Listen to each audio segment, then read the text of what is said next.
que é uma semana de bênção, de vitória em nome de Jesus, amém? E eu já vou começar minha semana amanhã com vitória, graças a Deus que Deus tem preparado algo para mim no dia de amanhã em nome de Jesus, amém? Estenda sua mão para cá, graças a Deus. Vamos estar orando para a vida do pastor.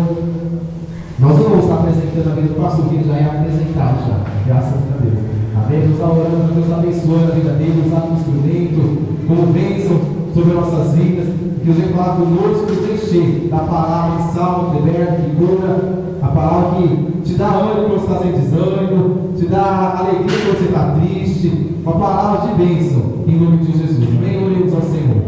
Senhor nosso Deus, Pai amado, Senhor, em nome de Jesus, ó Pai, em nome de Jesus, apresente o teu servo, pastor Sérgio, em tuas mãos, Deus, o Pai vai ministrar a tua palavra nessa noite, nas nossas vidas, ó Pai, usa ele, Pai, com ousadia, com autoridade, derrama a tua graça, a tua unção, que seja, Pai, guia de bênção para nossas vidas nessa noite, em nome de Jesus, usa, Pai, nessa noite com autoridade, Pai, fala conosco através da tua palavra, Senhor, a tua palavra, Senhor, que nos liberta, Pai, de todo mal, a tua palavra que dá vitória, em nome de Jesus, ó Pai, abençoa, Pai, teu povo nessa igreja também nesta hora, Deus, ouvir a tua palavra e aprender de ti, e sair daqui nessa noite, Pai, mais que vencedor em nome de Jesus, ó Pai, abençoa a tua igreja, Pai, abre nossos ouvidos espirituais, Pai, que possamos ouvir o Senhor falar nessa noite, e guardar a tábua em nosso coração, Pai, a tua palavra, Senhor, usa o teu servo nessa noite, Deus, abençoa, demanda a tua graça, Pai, da tua bênção, em nome de Jesus, para que nos cremos na vitória, em nome de Jesus, a igreja, amém?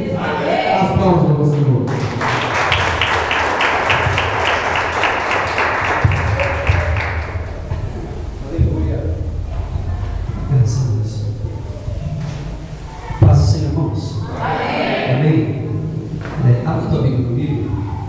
Carta que Paulo escreve aos Filipenses, Filipenses capítulo de número 4. Aleluia! Deus, grande Deus!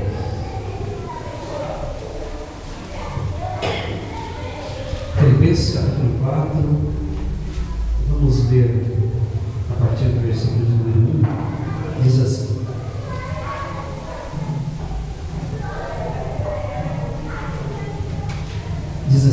versículo de número 1 do capítulo 4. Portanto, meus amados irmãos, meus amados e muito queridos irmãos, minha alegria e coroa, estai firmes no Senhor, amados. Rogo a Evódia e rogo a Síntique que sintam o mesmo no Senhor, e peço que também a ti, meu verdadeiro companheiro, que ajudes essas mulheres que trabalharam comigo no Evangelho, e com Clemente e com os outros cooperadores cujos nomes estão no livro da vida. Regozijai-vos sempre no Senhor. Outra vez vos digo, regozijai-vos. Seja a vossa equidade, ou seja a vossa moderação notória a todos os homens. Perto está o Senhor.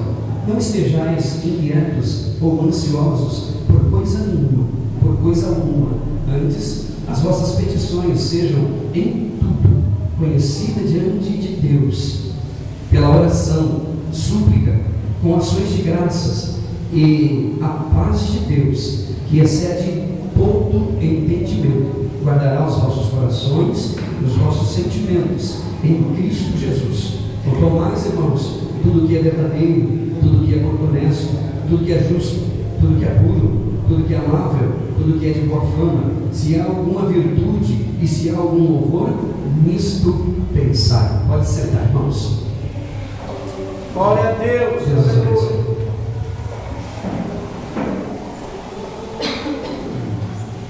Irmãos, eu tenho percebido, eu tenho notado que nesses últimos dias, eu não sei se são só nesses últimos dias, ou se sempre foi assim. Provavelmente a história ela nos reserva muitas coisas que estão ocultas e que muitos de nós não conhecemos, talvez por negligência nossa mesmo, ou por causa do tempo, da nossa correria, do dia a dia, que a gente não tem percebido. Mas eu tenho percebido que nesses últimos dias há um esforço muito grande, há um esforço gigantesco, eu diria que um esforço montanhoso de pastores que estão insistindo e cativando e até mesmo incentivar o teu povo, o povo das suas igrejas, em primeiro lugar, a estarem sempre presentes nos cultos, né? Sempre constantes nos cultos, buscando a Deus, porque isso fará bem para a saúde da alma deles. Outra coisa que eu tenho percebido é que há uma insistência muito grande com respeito às pessoas, incentivo, orientação. A gente está sempre orando, buscando sempre a Deus, seja na igreja ou seja em casa, não importa se é de madrugada, se é de tarde, de noite, meio-dia, não importa. Buscar sempre ao Senhor, estar sempre em oração, porque foi até Jesus quem disse: orai sem cessar, porque o espírito ele está preparado, mas a carne ela é fraca. Então eu tenho visto uma insistência muito grande também de pastores a estarem orientando as suas igrejas, a estarem fazendo leituras diárias da palavra. São incansáveis os discursos. Irmão, leia a Bíblia. Irmão, pega a tua Bíblia em casa, não deixa encostada não. Fala com Deus, pega a tua palavra, a Bíblia Sagrada e leia. Há uma insistência, a gente se torna até chato. Ô pastor enjoado, meu Deus do céu. Ô pastor chato, de tanto ficar falando. E aí quando se trata então em falar de oferta e disso, é mais chato ainda, mais enjoado ainda. E há uma insistência que se torna até uma insistência, um exagero, doentio, para ficar falando de oferta, de dízimo dentro da igreja, que até enche o saco das pessoas. E eu concordo, enche o saco mesmo, de tanto ficar falando de dinheiro, até parece que a igreja, ela está, o alicerce da igreja é dinheiro, de tanto que se fala nessa coisa que se tornou até nojento, de tanto que a gente ouve, tanto, tudo é dinheiro, dinheiro o tempo inteiro. E aí, mas há uma insistência, que é salutar, isso é saudável, né? De estar insistindo com as pessoas, delas estarem orando, lendo a Bíblia, estarem presentes na igreja, fazendo um propósito com Deus, diante do altar do Senhor. E por que esse exagero? Porque há uma insistência muito grande e visível, patente, diante de todas as igrejas, porque essa insistência todinha. Eu me lembro de Paulo, quando ele está escrevendo uma das cartas dele, que é a carta que ele escreve aos Filipenses, aliás, ao povo de Éfeso, a igreja de Éfeso, ele, quando chega no capítulo de número 6, ele diz assim, no versículo de número 10, é um texto muito utilizado, ele diz assim: olha, no demais, irmãos meus, ele está falando, ele está instruindo a igreja, ele está orientando a igreja a estarem presentes na casa do Senhor, a estarem diante do altar de Deus. E quando chega no capítulo 6 e no versículo de número 10, ele diz assim: no demais, isso as outras coisas que eu tenho para dizer, eu vou terminar por aqui dizendo: no demais, irmãos meus, fortalecei-vos no Senhor, na força do seu poder, revesti-vos de toda a armadura de Deus, a fim de que possais estar firmes contra as astutas ciladas do diabo. E ele diz assim: porque nós não temos que lutar contra a carne nem sangue, a nossa luta é contra os principados, as potestades e contra as hostes celestiais da maldade. E quando ele está terminando essa relação e essa instrução para a igreja, ele termina dizendo: olha, depois de fazendo tudo isso, e tendo feito tudo isso que eu acabei de instruir vocês, de orientar vocês, tendo feito tudo isso, permanecei firmes no Senhor. Depois de você ter se revestido, depois de você ter orado, buscado, colocado o capacete da salvação, a sandália da salvação, toda a armadura de Deus, depois que você fez tudo que eu estou orientando você, a última coisa que você deve fazer é permanecer firme na presença de Deus.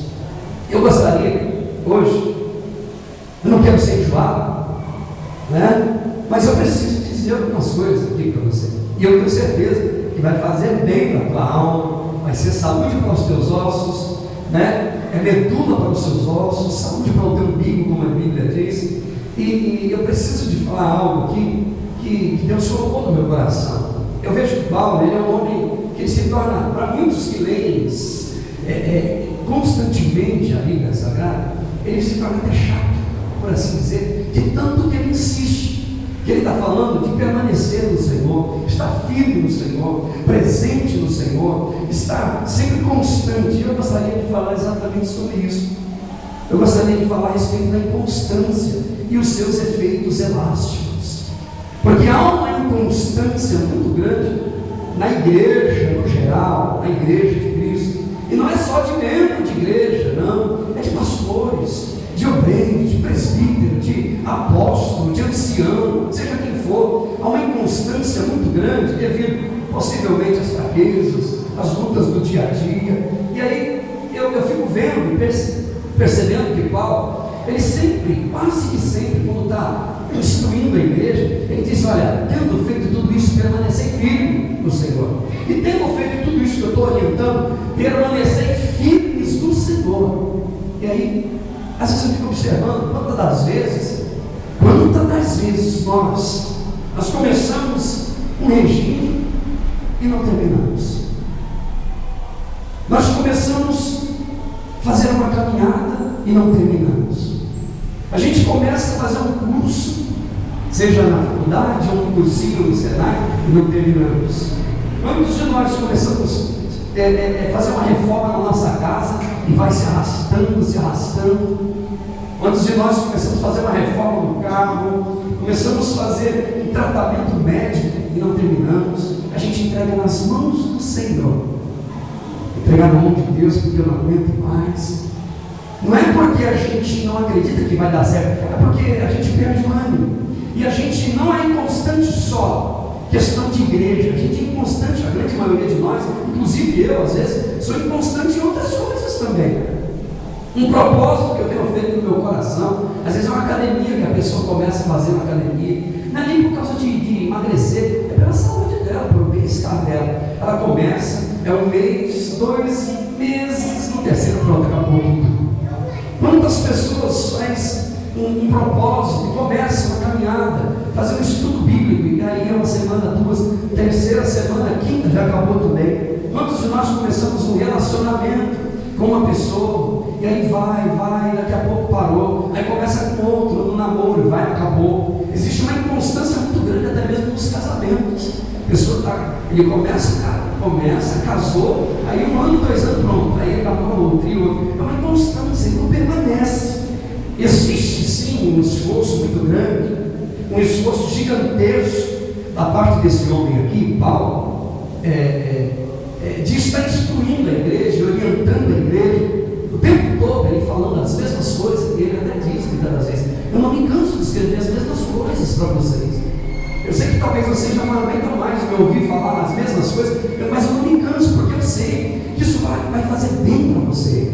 E aí Paulo diz assim: eu preciso de orientar vocês a respeito da vida. E aí eu fiquei observando, e eu fiquei olhando, e pedindo a Deus uma orientação para essa noite de hoje. Por que é que Paulo insistia tanto? Por que é que o Espírito de Deus, através da pessoa de Paulo, insistia tanto para as pessoas permanecerem no Senhor, estarem ali sempre firmes e constantes no Senhor?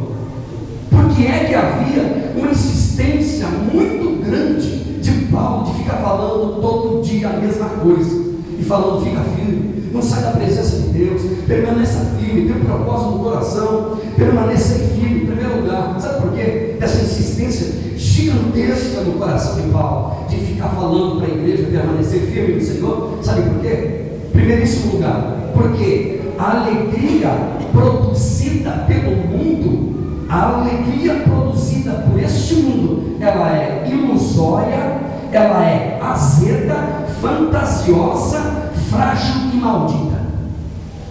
A alegria produzida pelo mundo é ilusória, azeda, fantasiosa, frágil e maldita.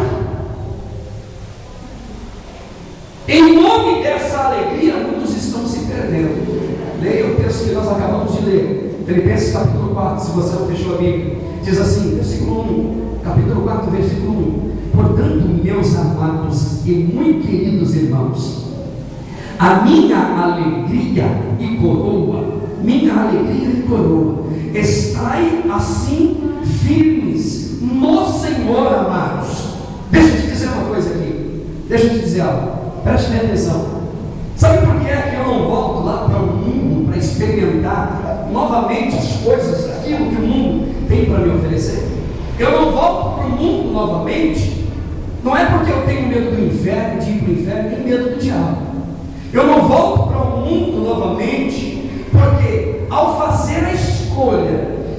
voltar para o mundo e viver tudo que um dia eu viver, que um dia eu já vivi, eu estaria fazendo uma escolha irresponsável. E toda escolha irresponsável tem desdobramentos negativos na vida do homem. Eu não volto para o mundo, não é que eu estou com medo do diabo. Eu não estou com medo do macumbeiro, do feiticeiro, não é isso. Eu não volto para o mundo, porque voltar e viver no mundo é viver uma vida irresponsável e incompetente. Eu não volto de novo para a porta do bar, para o jogo como antes. Não é porque eu tenho medo do inferno, não é porque eu tenho medo do diabo. Eu não volto para o mundo novamente, para a porta do bar, para o jogo, primeiríssimo lugar, porque eu dou muito valor ao suor do meu rosto. Segundo lugar, a Bíblia diz que eu não devo gastar dinheiro com aquilo que não é pão. Toda escolha tem desdobramentos no mundo espiritual, seja ela positiva ou negativa. Terceiro lugar, sabe por que eu não volto para o mundo? Porque as minhas decisões, elas determinam o meu futuro e também o meu destino. Tudo que eu escolho aqui agora, as escolhas que eu faço hoje, tem desdobramentos amanhã. Pode parecer bom agora. A Bíblia diz em Provérbios capítulo 14, versículo 12: existem caminhos que para o homem parece que é bom, parece que é direito, mas o fim dele são caminhos de morte. Outra coisa, sabe por que eu não volto para o mundo novamente? Porque a Bíblia diz que eu devo fugir da aparência do mal. Às vezes eu olho para algo e penso, será que é bom ou não? Na dúvida, eu fujo. Eu devo fugir daquilo que parece mal, quanto mais daquilo que é mal. Aquilo que pode, aos olhos dos homens, me prejudicar, aquilo que parece, diante da mensagem da Bíblia Sagrada, é a aparência do mal, traz em si, no seu organismo, alguma coisa que pode me prejudicar, eu fujo e corro. Você sabe por quê? Que eu não trago a minha esposa? Não porque eu sou pastor e pastor não pode fazer isso. Se é pastor, você não pode. Ah, é? Não, não é por isso. Eu não faço isso, em primeiro lugar, irmão, primeiríssimo lugar, porque eu tenho uma dignidade e eu tenho que preservar essa dignidade que Deus me deu.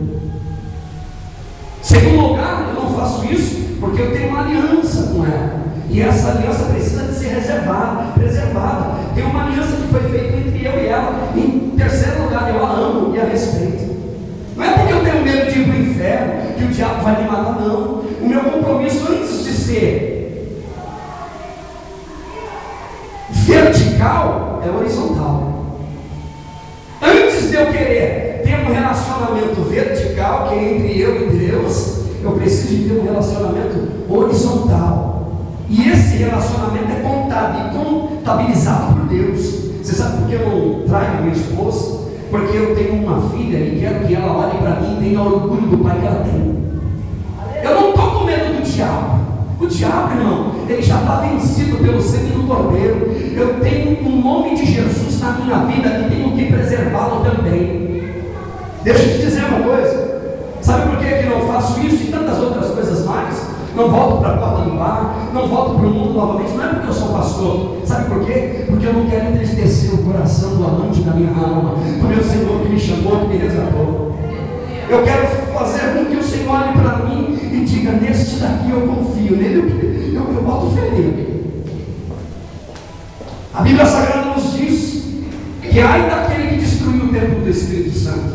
A Bíblia Sagrada diz que nós não devemos nos conformar com este mundo, irmão. Romanos capítulo 12: e não vos conformeis com este mundo, mas transformai a vossa mente, o vosso entendimento, pela renovação da vossa mente e do vosso entendimento. Não tome a forma desse mundo, o modelo desse mundo, porque a alegria desse mundo é ilusória, é azeda, fantasiosa, frágil e maldita. Maldita por quê? Porque o fim dessa alegria produzida pelo mundo é o inferno. Você vai ser tomado de si mesmo. Você sabe por que eu não tento ganhar dinheiro fácil? Não é porque eu não sei, eu sei. Eu não faço isso, não é porque eu tenho medo da polícia, que eu vou para a cadeia. Eu não faço isso porque eu não tenho direito como cidadão de assim fazer. A Bíblia Sagrada diz, irmão, que quem planta vento, mole e tempestade. Eu preciso de plantar uma semente aqui hoje, a fim de que eu venha colher ela amanhã. Outra coisa, você sabe por que eu não vou para o mundo e tentar uma vida para ganhar dinheiro rápido e fácil? Porque tudo que vem rápido e fácil vai embora fácil também. Sabe por que eu não faço isso? Porque a Bíblia Sagrada diz em Lucas capítulo 12, versículo 2, que não existe nada, não há nada encoberto que não seja revelado, e nem oculto que não seja sabido. Não tem nada oculto que não seja revelado, irmão. Não tem absolutamente nada encoberto que não haja de ser descoberto.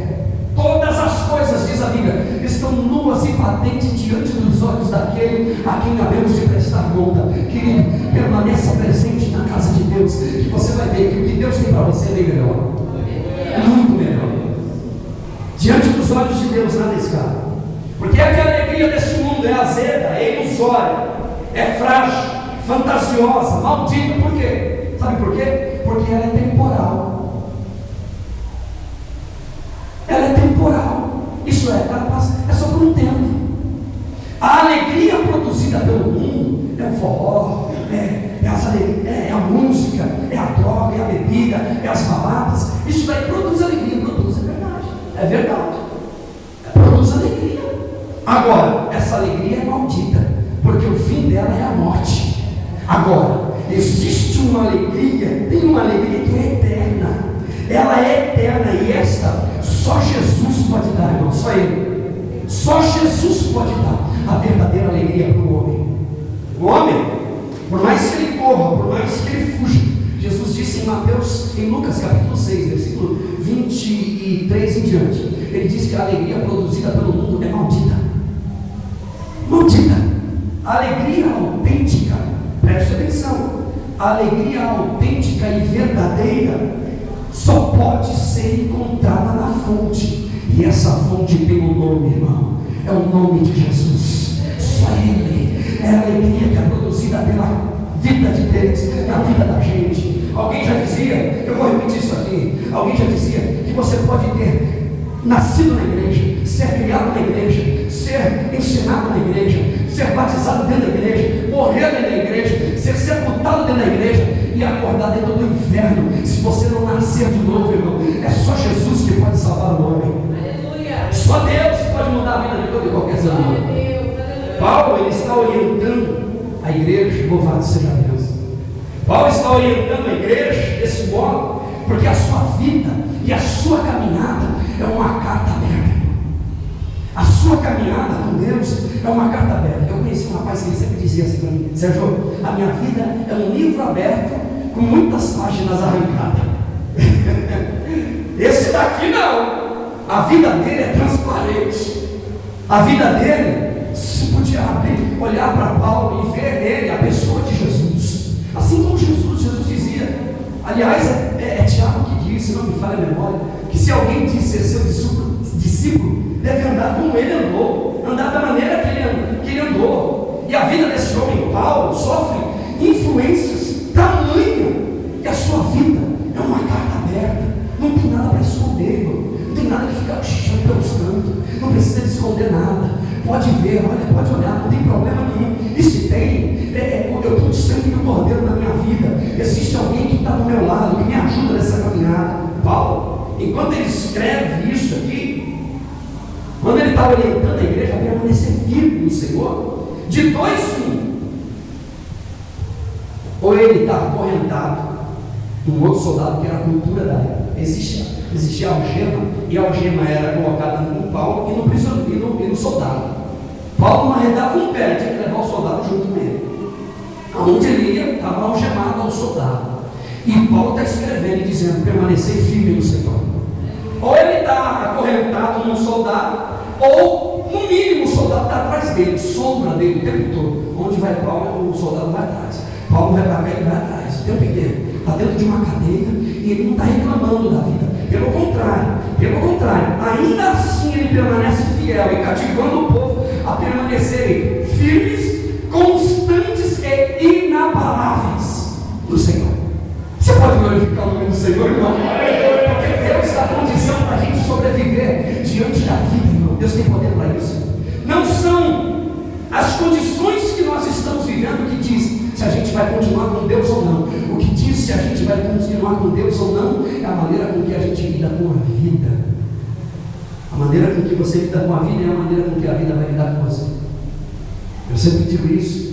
Irmãos, na Bíblia Sagrada, mandamentos não são obrigações. Na Bíblia Sagrada, mandamentos não são obrigações e muito menos imposições. Eu não faço porque eu devo que fazer, eu tenho que fazer, não. Mandamentos não são imposições e muito menos obrigações, são conselhos de um pai amoroso e bom que nos quer bem e que sabe se a gente continuar nesse caminho, no caminho errado, no caminho que o mundo tem para dar, a gente acaba no inferno, a gente acaba se perdendo na vida. Por diversas vezes o Senhor disse a Israel: ah, se o meu povo me ouvisse, ah, se o meu povo me ouvisse, escutasse os conselhos que eu tenho dado para eles. Nessa igreja aqui, irmão, na carta que Paulo escreve aos Filipenses, havia várias condições em Filipos, várias. Primeiro, havia uma atmosfera pagã e consumista, gigantesca. Segundo lugar, havia uma pressão da oposição religiosa. Terceiro lugar, havia uma opressão maligna constantemente agindo contra aquela igreja, o tempo inteiro. E havia também conflitos internos. Pessoas que brigavam consigo mesmo, que lutavam dentro de si mesmo, pesadelo, visão noturna, inquietações dentro de si mesmo. Escute, mulheres, havia mulheres em Filipos que Paulo as considerava como homens. Tamanho era o envolvimento dessas mulheres na obra de Deus, irmão. Tamanho era o envolvimento dessas mulheres. Quando Paulo se refere a um companheiro dele, que ele está escrevendo aqui, nesse texto que a gente acabou de ler, quando ele se refere a esse companheiro, que ele não cita o nome, ele diz assim: olha, tem um companheiro meu, esse companheiro é companheiro de trabalho. Ele diz assim, e no original o trabalho é jugo. Este companheiro é companheiro de jugo. Ele não está pegando carona, ele não está pegando rabeira, não, ele está junto com Paulo, se dando pela causa, ele está investindo no mesmo propósito, no mesmo projeto. Querido, o que Deus tem para a vida da gente é muito maior do que a gente imagina, irmão. É muito maior e muito melhor. Deixa eu te dizer, por isso que Paulo insiste em dizer: permanecei firmes e não cedam em nada. Permanecei firmes e não cedam em absolutamente nada. Recebe essa palavra no teu coração, irmão. Permanecei firme e não cedam em nada. Se alguém fizer uma proposta para você ganhar dinheiro fácil, permanecei firme e não cedam em nada. Se alguém fizer uma proposta extraconjugal para você, homem, não ceda em nada. Se alguém fizer uma proposta extraconjugal para você, mulher, não ceda em nada. Permanecer firme na presença de Deus. Amém. O que Deus tem para você é grande. Você pode dar uma salva de palmas para Ele. Ele tem para você é grande, meu irmão. Não ceda em nada. Não ceda em nada, irmão. Não abra mão daquilo que Deus tem para você. Não abra mão, irmão. Ouça o que eu estou te dizendo.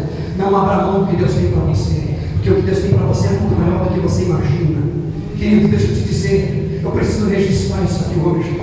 Pode o mundo inteiro ao seu redor estar no deserto, Deus fará chover no teu deserto. Deus tem poder para isso. Deus fará chover no teu deserto. A Bíblia diz que se creres verás a glória de Deus. Porém, permanecei firme e não ceda em nada. Não ceda em área nenhuma da tua vida. Não sai da palavra, irmão.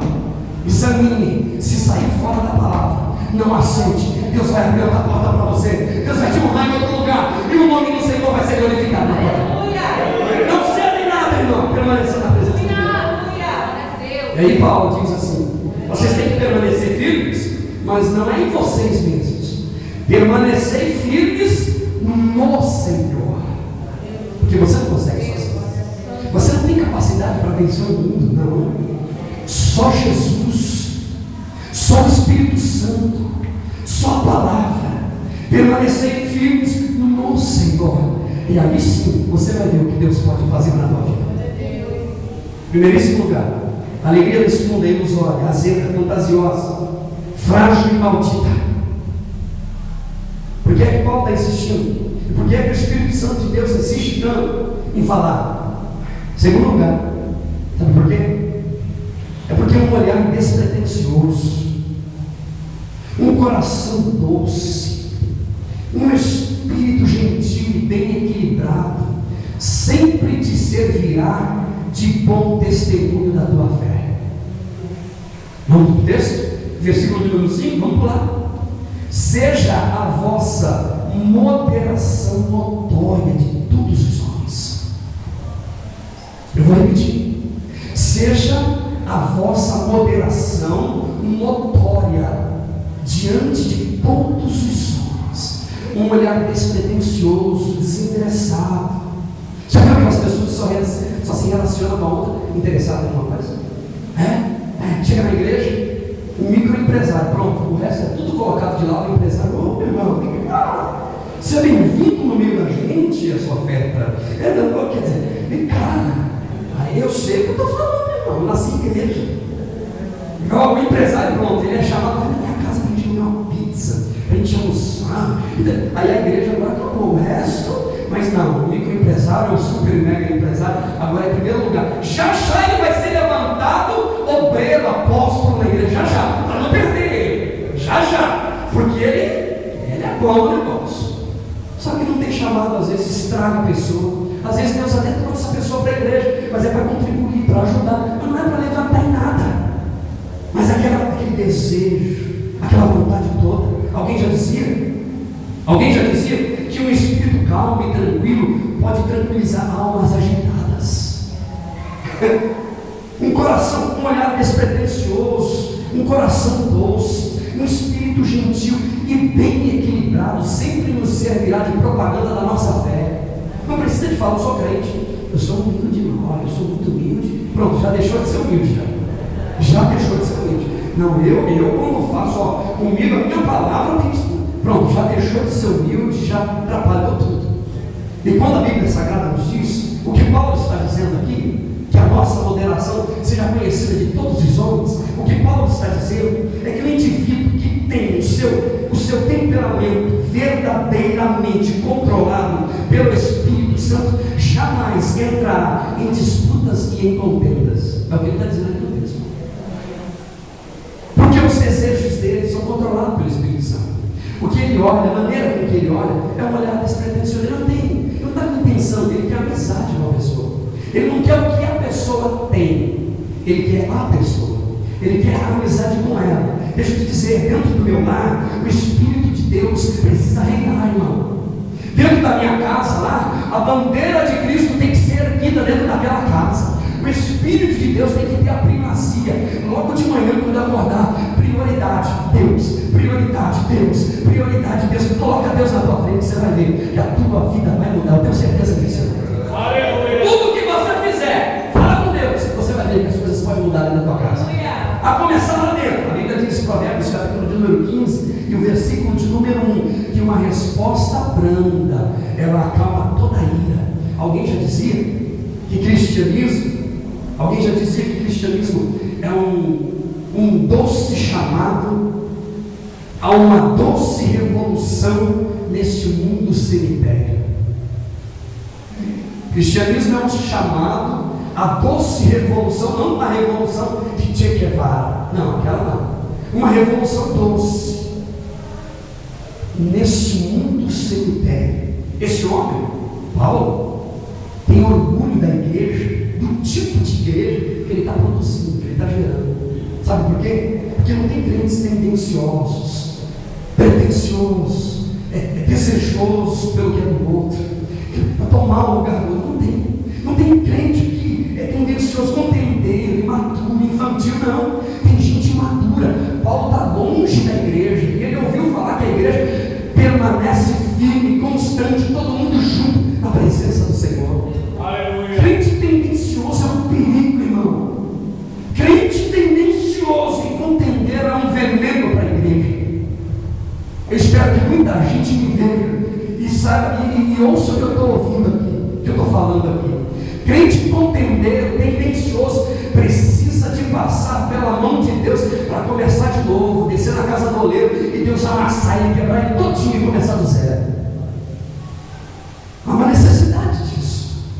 São crentes que estão aqui firmes no Senhor, que se dão pela causa, a despeito de Paulo estar presente ou estar ausente. Eles estão presentes na casa de Deus, firmes no Senhor, porque eles têm um alvo e um ideal, irmão. Já desse eu estava vendo uma foto na internet. Tinha uma serpente, desenho de uma cobra. Só que a cobra estava de aparelho dentário e dando um sorriso assim. Mas estava bonita, a serpente estava melhor. E a frase estava embaixo assim: de que adianta mudar o seu sorriso se o teu veneno continua o mesmo? Tem muita gente que continua destilando o veneninho de um lado do outro, de uma maneira ou de outra. Queridos, deixa eu te dizer uma coisa. Deus é soberano e está acima de todas as coisas. Em suas mãos habita todo o poder. Guarda isso no teu coração. Deus tem o controle de todas, absolutamente todas as coisas. Pode dormir tranquilo, que Deus vai cuidar de você, Deus vai guardar você, a tua família está na mão de Deus. Entrega na mão de Deus que você vai ver o que Deus pode fazer. Deixa eu te dizer, perguntaram para Paulo, como que a gente vai fazer? Como é possível permanecermos firmes no Senhor em meio a tanta tribulação? Sabe o que Paulo responde? Sabe o que ele disse? Regozijai-vos no Senhor. A resposta para a sua pergunta: como que eu vou ficar feliz, pastor? Como é que pode? Isso não está na minha pele. Paulo diz: regozijai-vos no Senhor. E ele diz ainda mais: regozijai-vos sempre no Senhor. Por quê? Porque é no Senhor, irmão. Coloca a tua mente em Deus, alimenta a tua mente com coisas boas. A Bíblia diz: eu quero trazer à memória aquilo que me dá esperança. Para de pensar em morte, desgraça. Para de pensar nessas coisas. Desliga aquela televisão, fala com Deus, dobra o teu joelho, leia a Bíblia, ora, busca a Deus. Você vai ver que a tua vida muda. Você vai ter saúde no corpo e saúde na alma. Saúde no corpo, saúde na alma. Permita-me eu lhe dizer uma coisa nessa noite: as suas lutas e as suas adversidades não são maiores do que Deus. O teu Deus é eterno, as tuas lutas não são. O teu Deus é poderoso, as tuas lutas não são. O teu Deus reina, as suas lutas não reinam. Elas passarão. O teu Deus está no controle de todas as coisas, as tuas lutas não estão. Deixa Deus dominar a tua vida. Deixa Deus controlar a tua vida. Você vai ver que a tua vida muda.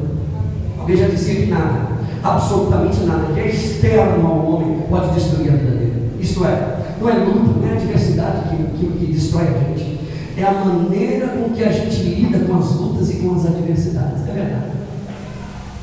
É a maneira com que a gente trata com aquela luta.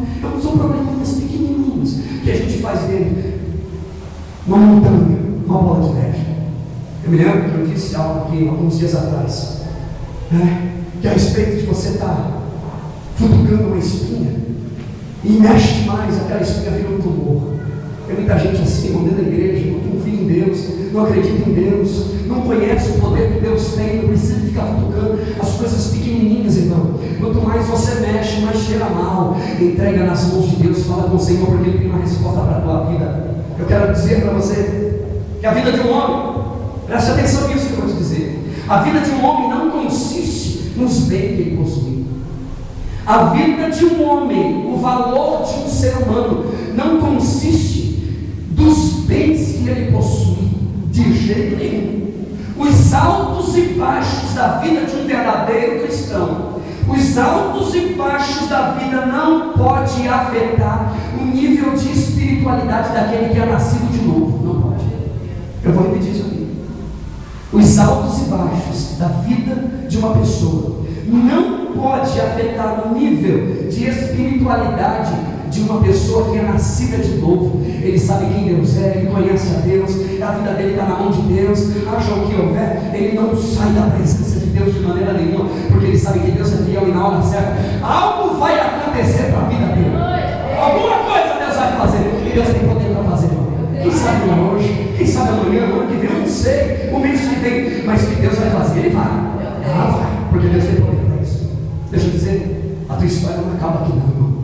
A tua vida não termina por aqui. Não se deixe ser levado pela circunstância. Havia um hino antigo que dizia: não olhe para a circunstância, não. Olhe para o teu amor, o seu grande amor. Não te guie por vistos. A Bíblia Sagrada diz que nós não vivemos por visto, nós vivemos pela fé. Pela fé no Filho de Deus, irmão. E se Ele venceu, eu também vou vencer. Se Deus venceu, se Jesus venceu, eu também vou vencer. Sabe por quê? Porque a última palavra vem de Deus, né? A última palavra do Senhor. Deixa eu te dizer, irmãos, o que o Senhor pede da gente é apenas que sejamos companheiros. Isso daqui é tão importante quanto tantas as coisas que eu já disse. O que Deus pede de mim e de você é que sejamos irmãos de verdade, amigos de verdade, irmão. Quando Jesus disse em João, Ele disse assim: um novo mandamento eu dou para vocês. Que mandamento é esse? Que vocês amem uns aos outros. Olha a profundidade disso.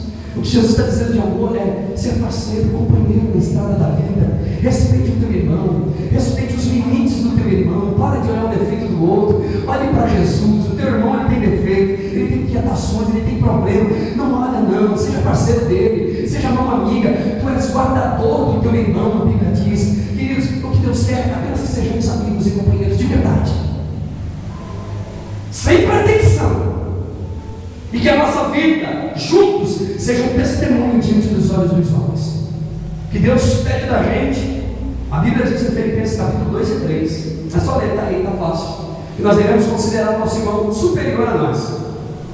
Eu não posso me achar melhor. Eu sou melhor, eu canto bem, eu faço bem, eu sou maior, eu ganho mais, eu sou isso, sou aquilo. Eu sou não.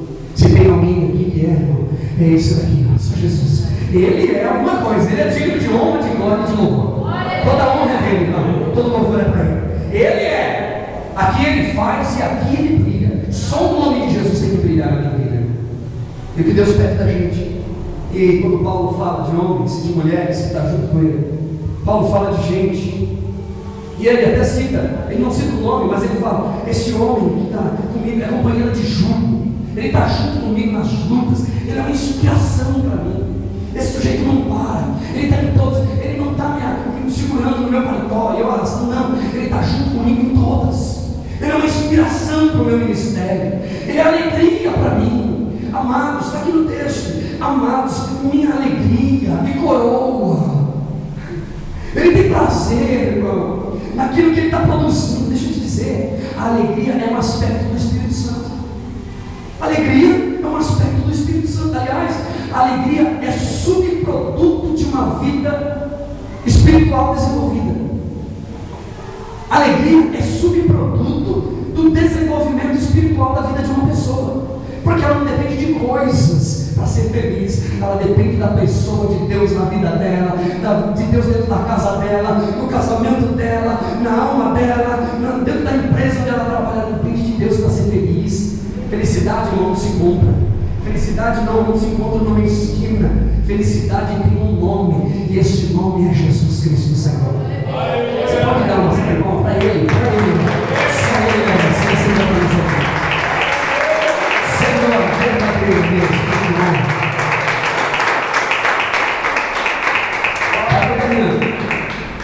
já estou terminando. Deixa eu te dizer, quem é verdadeiramente íntimo de Deus não depende de circunstâncias para ser feliz. Quem é verdadeiramente íntimos de Deus não depende de circunstâncias para ser gentil, para ser doce, para ser amigo, para ser companheiro, para ser humilde. Quem é verdadeiramente íntimo de Deus não depende da circunstância para poder estar na casa de Deus ou não. O texto que nós acabamos de ler diz: regozijai-vos sempre no Senhor. Regozijai-vos sempre, porque é no Senhor que está a nossa vitória, irmão. É no Senhor que está a nossa alegria. Existe aqui uma menção a nós volvermos os nossos olhos para o futuro, visando o bem último da nossa alma. Visa, irmão, o que tem lá na frente. Para de olhar o aqui e agora. Aqui é só uma passagem. Já nós iremos embora e encontraremos com o Senhor dos ares. Irmão, o que Deus tem para a gente é muito maior do que a gente imagina. Estou a caminho do fim. Porque é que Paulo está dizendo que o povo deveria continuar presente na presença de Deus, firmes e constantes na Não, constantes na presença de Deus. Sabe por quê? Porque o texto diz: perto está o Senhor. Versículo 5, última parte. Perto está o Senhor. O Senhor está perto. Deixa eu te dizer, você pode até ser próspero a nível financeiro. Você pode até ser próspero financeiramente falando, e ser um miserável no âmbito espiritual. Você pode ter de tudo que um homem aqui nesse mundo tem, ser próspero e ser um miserável. Sabe por quê? Porque prosperidade aos olhos dos homens não é o mesmo que prosperidade aos olhos de Deus. Vida abundante aos olhos dos homens não é o mesmo que vida abundante aos olhos de Deus. É totalmente diferente uma coisa da outra. Prosperidade aos olhos de Deus tem tudo a ver com a satisfação da alma, irmão. Conviver bem com aquilo que você tem. Ser grato pelo pouquinho, porque a Bíblia diz: seja fiel no pouco e no muito eu te colocarei. Tem gente que não é fiel nem um pouco. Imagine, pense se vai ser fiel no muito. Nem no pouquinho não é fiel que Deus está dando para ela, que Deus está dando para ele. Não é fiel. Você acha que vai ser fiel no muito? Mas não vai mesmo, irmão. Deixa eu te dizer, eu sou próspero. Não porque Deus está fazendo algo por mim. Eu sou próspero porque Deus já fez algo por mim. É diferente. Eu não faço boas obras para ser salvo. Eu faço boas obras porque eu sou salvo em Cristo Jesus. A Bíblia Sagrada diz em Efésios capítulo 2 e versículo número 8: pela graça sois salvos. E isso não vem de vós, é dom de Deus. Não vem das obras para que ninguém se glorie. Pela graça sois. Sois não é será. Sois é ato, é agora, é já. Pela graça sois salvos em Cristo Jesus. Pela graça de Deus. Seja, portanto, a vossa moderação. Tem gente que não é moderado. Não é moderado para comer, para beber, para dormir, para trabalhar. Não é moderado para falar, fala demais ou fala de menos. Tem gente que não é moderado. Tem gente que não é moderado para fazer sexo todo dia, toda hora, o tempo inteiro. Fica doente. Tem gente que não sabe o que é moderação. Sabe por quê? A Bíblia Sagrada diz em Isaías capítulo 61, versículo 3, parte B: porque como carvalhos de justiça sois vós, plantados pelo Senhor. Carvalho de justiça. A Bíblia diz que como astros e luzeiros, assim sois vós, irmão, em meio a uma geração que está corrompida e perversa. A Bíblia diz em Mateus capítulo 5, versículo 13: sal da terra e luz do mundo, assim sois vós do Senhor. Aleluia. Bendito seja o nome do Senhor. A Bíblia diz em 1 Pedro capítulo 2, versículo 9: vós sois a geração eleita, sacerdócio real, nação escolhida, adquirida por Deus, a fim de que vades, anuncieis as grandezas daquele que te tirou das trevas para a sua maravilhosa luz. Assim sois vós do Senhor. Aleluia. Aleluia pela presença de Deus nesse lugar. Aleluia pela glória de Deus nesse lugar. A Bíblia diz em Efésios capítulo 5 e versículo de número 8: agora sois luz do Senhor. Aleluia. Sois luz do Senhor. Sois comprado pelo sangue do Cordeiro.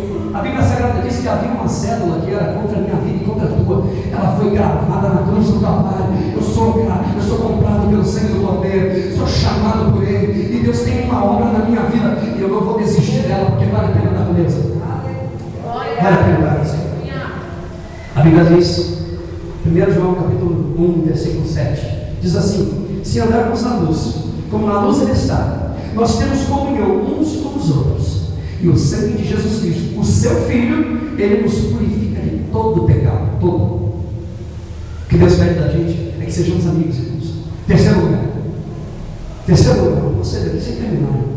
Terceiro lugar, que é que Paulo insiste tanto com a igreja, para permanecer firme, constante na presença de Deus, que nós somos chamados à consciência de quem Deus é, e também a desdemonização do sagrado. Deus, versículo 6, 7 e 8, não é?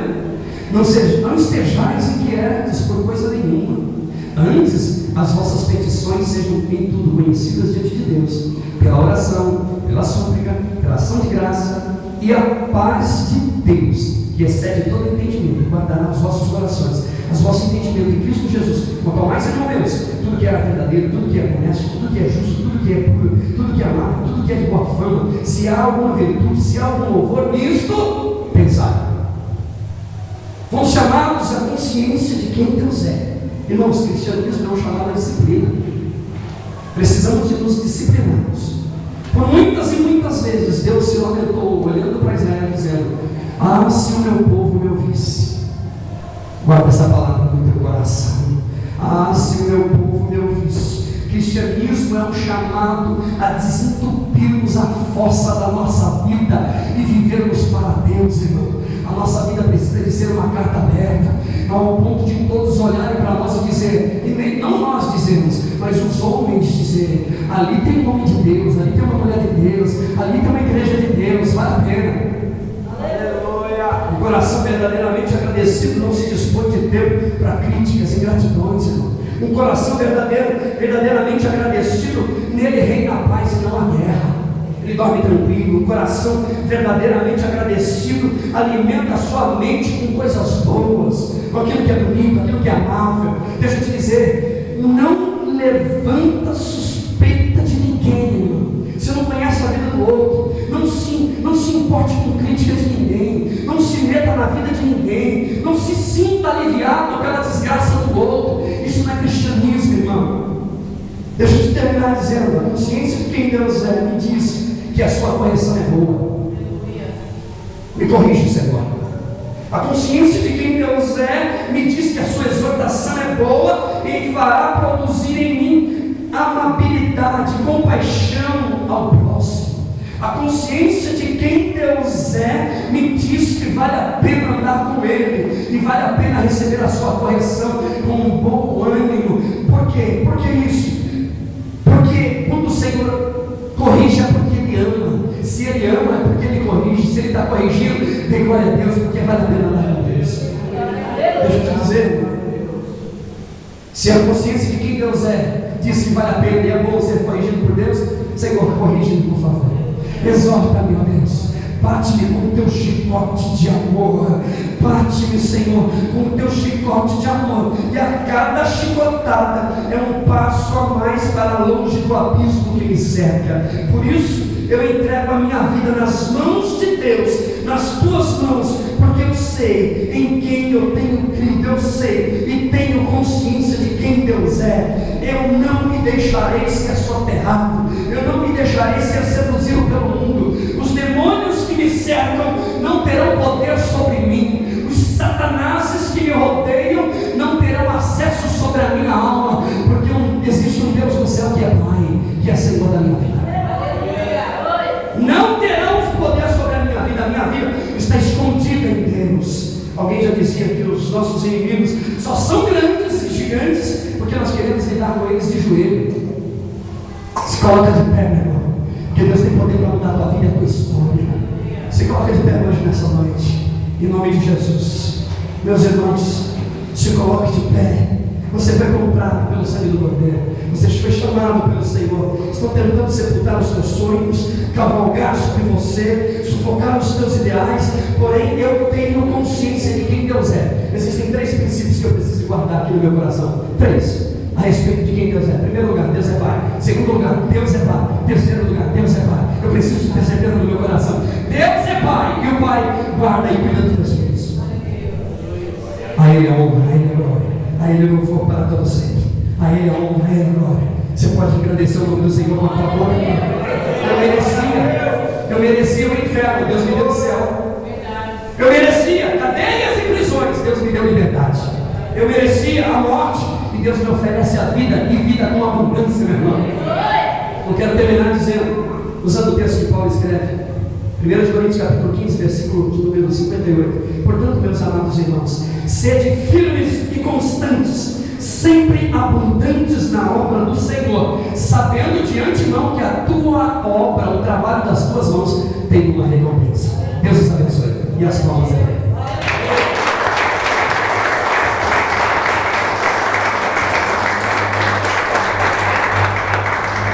Graças a Deus. Gostaria de convidar o evangelista Nelson, a Luísa Maria Chaves, evangelista Luciano, para fazer esse nas mãos. Gostaria de chamar a evangelista Gisele, a vez da Elaine que está ajudando o pastor aqui nos louvores. E o Júlio? Já chamei. E o Júlio? Vem aqui, Jesus, nos ajudar em nome de Jesus, amém? Vamos ver. Irmãos, olha só. Márcia, é a semana que vem que você pediu a cantina das crianças. A semana que vem, dia 8, vamos ter uma cantina especial para as crianças. Então colabore em nome de Jesus. E dia 21, vamos ter o culto do inverno. A Luciene tem algumas coisas para realizar. Você que quer nos ajudar, procure a Luciene, porque precisamos de donativos. Vamos ter também uma barraca de batata frita, né, José? E se você quiser também fazer alguma barraca diversificada, me procure em nome de Jesus. Eu estava esperando a tapioca, mas nada. Então, vamos na barraca da batata quente em nome de Jesus. Batata frita, eita nós. Mas não deixa de ser quente. Vamos abrir as nossas Bíblias, igreja, no livro de Coríntios, 1 Coríntios, capítulo 11, versículo 23. São versículos conhecidíssimos nossos, mas há necessidade de nós lermos e guardarmos em nossos corações, na tábua dos nossos corações.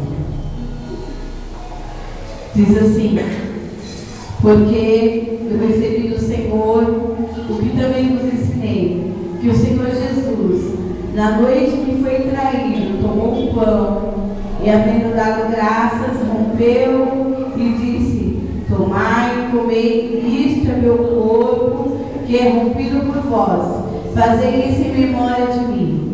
Semelhantemente também, depois de cear, tomou o cálice, dizendo: esse cálice é o Novo Testamento no meu sangue. Fazei isto todas as vezes que bebedes em memória de mim. Porque todas as vezes que comeis esse pão e bebedes esse cálice, anunciai a morte do Senhor até que ele venha. Portanto, qualquer que comer esse pão ou beber esse cálice do Senhor indignamente, será culpado do corpo e do sangue do Senhor. Examina, pois, o homem a si mesmo, e assim coma deste pão e beba desse cálice, porque o que come e bebe indignamente, come e bebe para si mesmo o juízo, e não discernindo o corpo do Senhor. Por causa disso há entre vós muitos fracos e doentes, e muitos que dormem, porque se nós nos julgássemos a nós mesmos, não seríamos julgados. Mas quando somos julgados, somos repreendidos pelo Senhor, para não sermos condenados com o mundo. Portanto, meus irmãos, quando vos ajuntai para comer, esperai um pelos outros. Porém, se alguém tiver fome, coma em casa, para que vos não ajuntei para a condenação. Quantas demais coisas ordenareis quando for ter convosco. Olha, nós não estamos aqui para ver se você vai participar ou não do corpo de Cristo. Os obreiros